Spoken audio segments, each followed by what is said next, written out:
Sometimes how you come across somebody once in a while you shouldn't have messed with. That's me.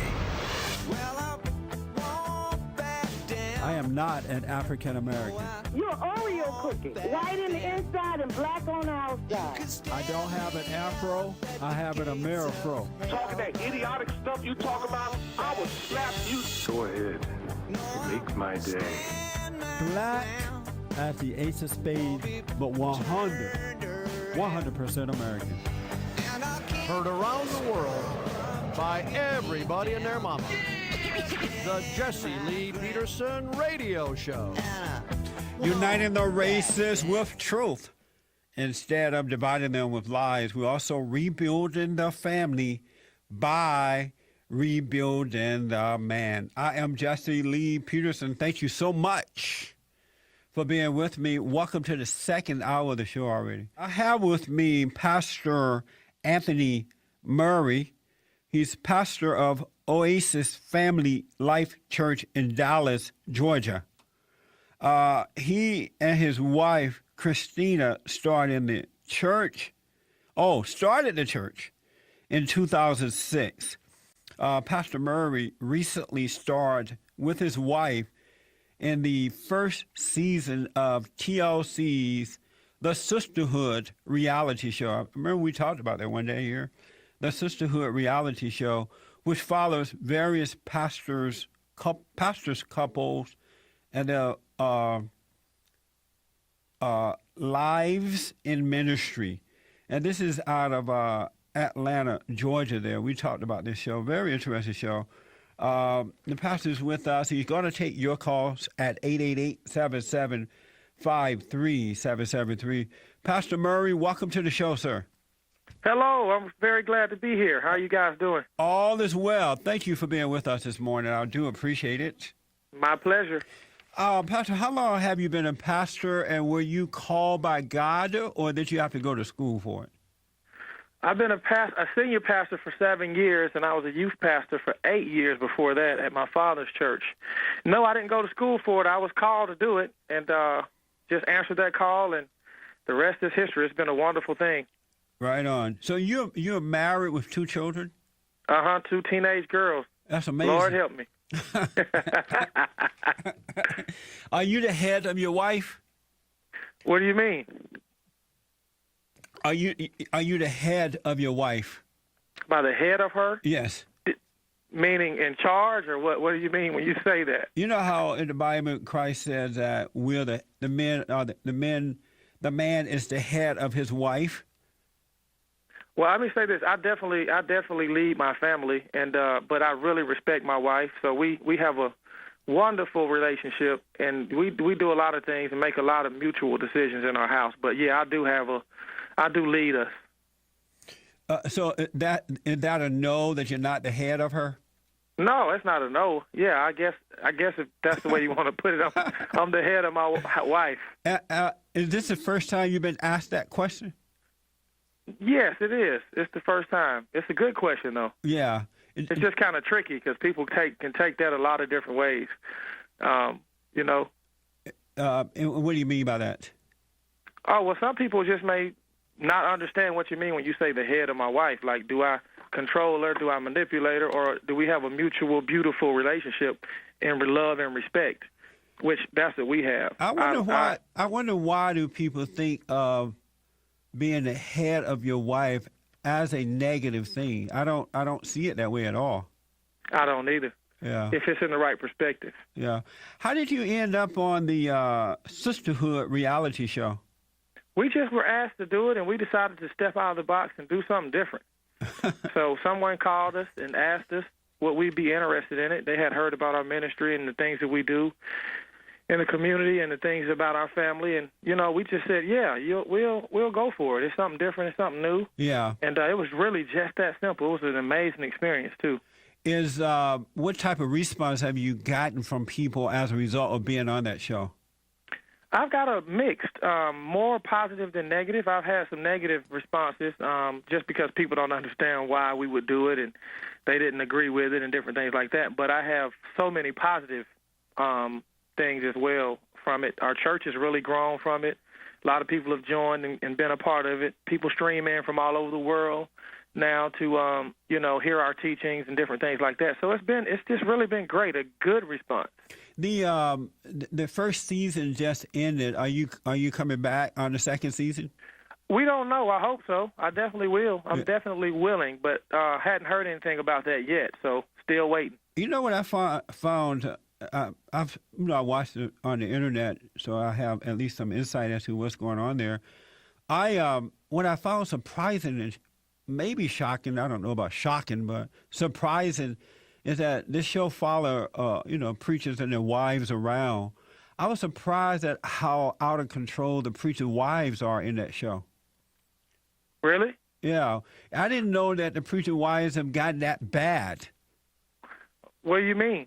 They kind of worldly, like, all that makeup and carrying on. I was a little surprised. So makeup, you think makeup is worldly? I know, but, well... do you not think ladies can wear makeup? They can wear a little bit, but... A little bit. I think here's the word I'm looking for. They're very vain. The preacher wife. Normally, preacher when you wives. Say they, are you talking about my wife? No, I don't remember your wife in particular. Well, when you say they, my wife is on the show. But you don't see the vanity in the wives? Let me ask you something. Are you calling my wife vain? I don't remember. Is that what you're saying? If I don't have her, a picture in front of me, I can't remember which one. Let me say this. I believe in makeup. I believe women are beautiful, and I believe they can wear makeup and look nice. Well, not just the makeup. I think that's great. Not just the makeup. I'm talking about the way that they're. Normally you see preachers' wives acting soberly. They're kind of quiet and they act like I would say a good mother would act. You know what I'm saying? Do mothers wear makeup? Well, not just the makeup, is their whole action on the move. I just threw out the makeup because I remember seeing them talk, all made up and carrying on, but not just the makeup itself, it's the whole person. I'm just not accustomed to seeing first ladies of churches act so wild, for the lack of a better word. Were you surprised by that? No, I wasn't surprised at all. One other thing I noticed that was surprising to me, too, and then I want to get on to salvation and all the good stuff as well. In that show, you're talking to your two daughters, and you explain to them about the use of condoms, and you say to them that you would even take them to the drugstore to purchase condoms. You don't want them to do it, but since you know how kids are, you'd rather them use condoms. I was surprised that a preacher will offer that to his daughters. Wow. You were? Yes. Well, let me tell you where that came from. I was a youth pastor for 8 years, and I saw so many girls and boys get STDs, get pregnant, and all kind of things while we were trying to get them saved.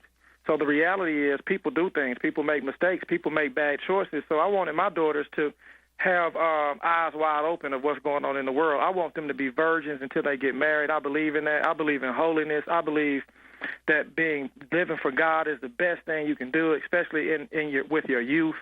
Like Solomon says, honor him in your youth. I believe in that wholeheartedly. But I also understand human nature, and things happen. So I want them to be aware of how to protect themselves if they decide not to honor the principles of the word.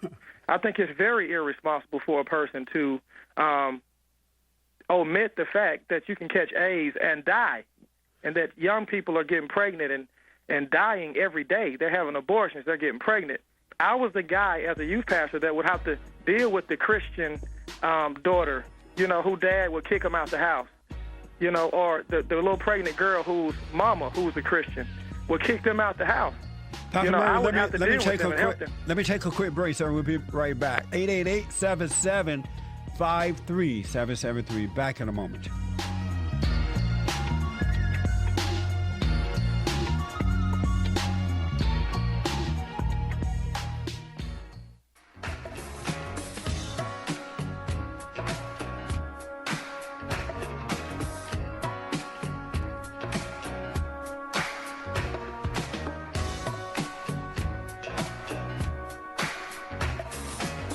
Okay, welcome back. I am Jesse Lee Peterson, 888-77-53773. 773-888-77. Jesse, it's Preachers in the Pulpit. We will get to your calls here in a minute.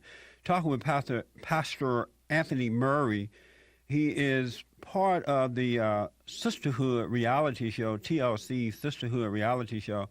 If you recall, I had another pastor on from that show, the Jewish pastor, I believe, from that show about a month or so ago. And Pastor Murray is with me today. Pastor Murray, I want to go back to, in this reality show, you're talking to your daughters about sex, and you said that they should, of course you don't want them to do it, but if they are, you would even take them to the store to buy condoms. And I want to know from you, would Jesus Christ offer condoms to his children if he had kids? Jesus Christ didn't have kids, so I don't know if he would. Do you think God would want you as a pastor to offer condoms to your daughters or sons? Definitely. Why? Because you can catch HIV, you can catch AIDS, you can get pregnant. Not if you don't have sex until marriage. That's what God wants us to do, and that's what I believe in, 1,000%. I believe you're better off. It's pleasing to God. Life is better if you can be virgins, two people, when they get married. Right. It's just what's right. It's the right thing. So why not just offer? Right. Why not just offer what's right to your children rather than tempting them to do wrong by encouraging them to get condoms? Well, that's a matter of perspective. That's a matter of perspective. Again, and it's such a wonderful question, and I really appreciate you asking me. But again, I was the guy as a youth pastor in church that had to deal with the people who did just what you said. Daughters who caught STDs and got pregnant and had abortions. Their fathers and their mothers kicked them out of their homes, and they didn't equip them for what was going on in the world. They didn't deal with the realities of what people do. People do things. People make choices out of the will of God. Thank God for his grace. But God would not offer them condoms. God would say, as he said in the scriptures, that if you sin, you shall surely die. He doesn't say, if you're going to sin, here's a condom. Well, God don't say a lot of things. The Bible is not clear on a lot of issues like that. But that's quite clear to me, that if you sin, you're going to die. He doesn't offer you another, except for don't sin. That's all he offers you. I think that's very sad what you're saying. But you're entitled to it. I think it's sad that a person would not understand the reality that people do things. My children, I want them to be virgins and I want them to live for God. I preach that, I live that. But I want them to understand, if you're going to choose to do something that's not right, understand how to protect yourself, because there are things that happen as a result of it. You can look at that all through life. But if you say to your children, as a preacher and as a father, let me ask you if you say to your children, look, children, you go out there and have sex, you're going to die. Do you ever go to the doctor? If you get a disease, why not just say that to them? Well, why not just say, by his stripes I'm healed? Do you ever go to the doctor? I don't understand. He didn't say go to the doctor, did he? But you go. What does that have to do with offering your children condoms? It has something to do with you doing preventative things to keep yourself alive. God says that by his stripes I'm healed, but you still go to the doctor. Why don't you just pray for healing? Do you take medicine? Why would you have surgery? I mean, you could put that. My point is, you can put that question in so many contexts concerning Scripture, concerning what we do all day. You can take that. That's one element, but you can take the context and use it in so many other areas, like going to the doctor. Are you healed or not? Let me ask this. I want to go back to and again, I don't have a picture of your wife in front of me, so I don't know which one was your wife at this point. But those women, the preachers' wives, are gossiping.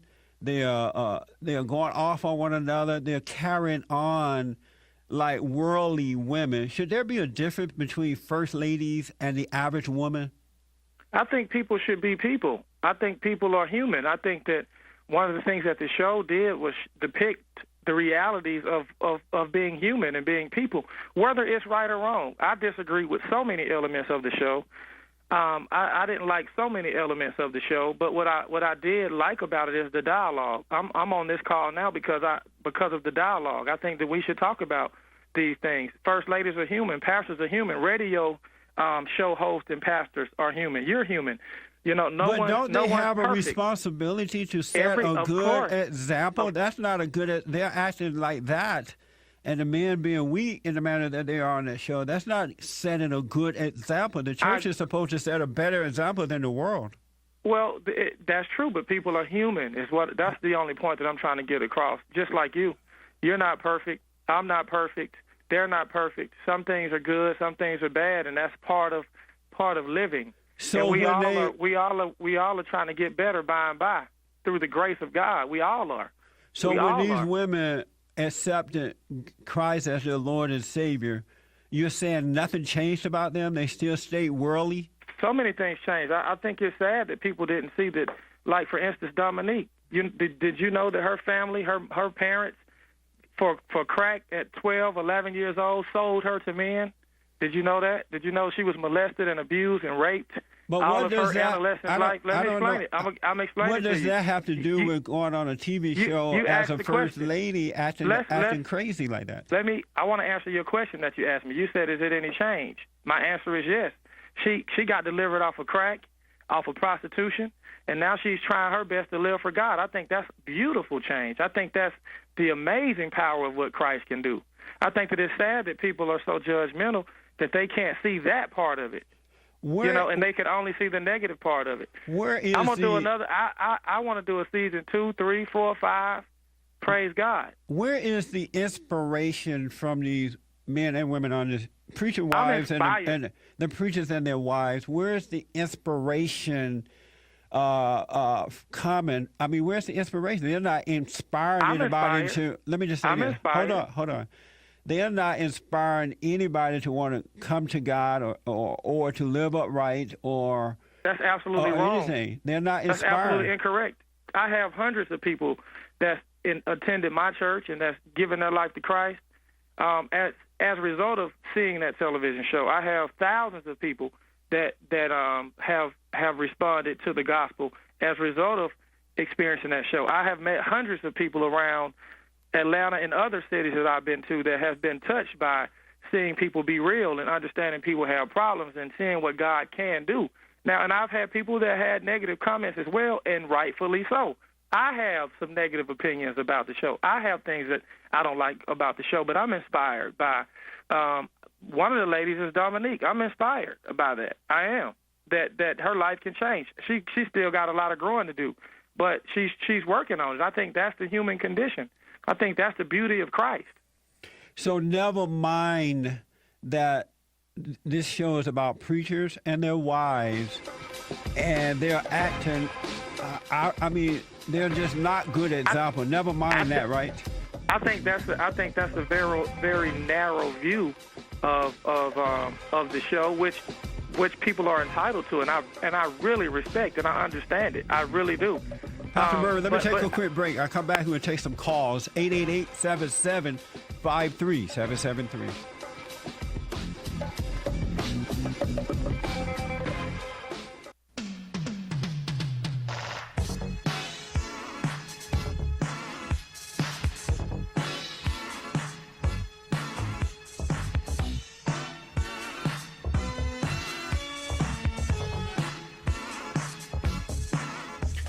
Jesse Jackson is at it again.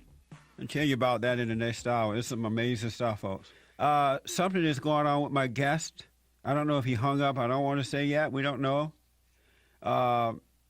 It appears that he may have hung up on us during the break there. Kelly is trying to get him back.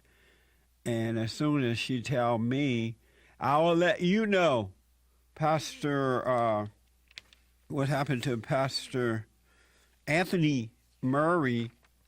He is the pastor of Oasis Family Life Church in Dallas, Georgia. He and his wife starred in this TLC's The Sisterhood reality show, and the show is about preachers and their wives, and it's shameful. It is. I just don't know. I just don't know. And so apparently he is hung up on me. He ran.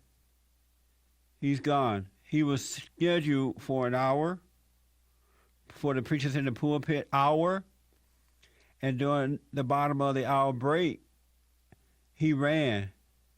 He put his tail between his legs, and he's gone. He should not have done that. This is what you get when you run. He ran.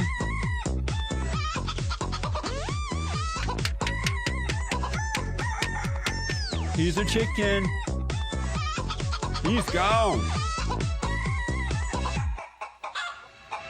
He put his tail between his legs and he ran. A preacher. And I was going easy. I wasn't even as tough as I should have been. And, you know, he has no problem with going, he and his wife and those other preachers and their wives have no problem with going on this reality show and just acting out. But question about it, they can't take the heat. So if you see Pastor Anthony Murray running down the road, or you're a member of his church or a friend of his, ask him why did he run from Jesse Lee Peterson. It's amazing. Can you imagine your preacher father offering his daughters? You had a father who was a preacher, he's going to offer you condoms. He's not going to say, a son or daughter, if you sin, you will surely die. Wait until you get married and marry a man or a woman who is not, has been a virgin, who has waited. That's what Jesus said. Jesus don't offer you those things. He said, look, if you sin, you would truly die. But the Pastor Murray ran, folks, a black preacher, put his tail between his legs, and he's gone. He was scheduled for an hour. Preachers in the pulpit hour here. All right, 888-77-53773. Let's go to the phones. Clifford, Lakeland, Florida, welcome to the show. Pastor Murray ran, Clifford.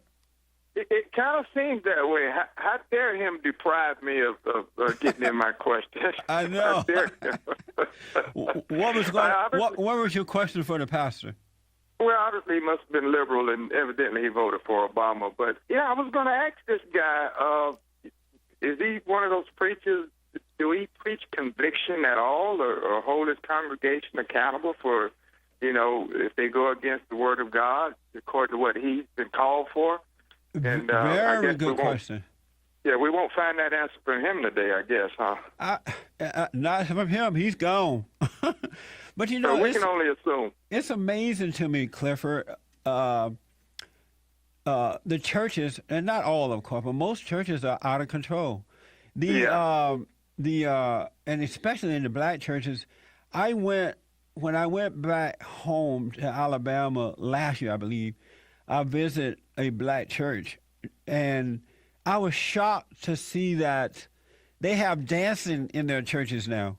And they say, I think it's that contemporary thing now. You know, everybody's trying to go toward, well, not everybody, but most of the churches are trying to be contemporary, and they find themselves, the church looking just like the outside, looking on the inside the same way. Cliff, hold that thought.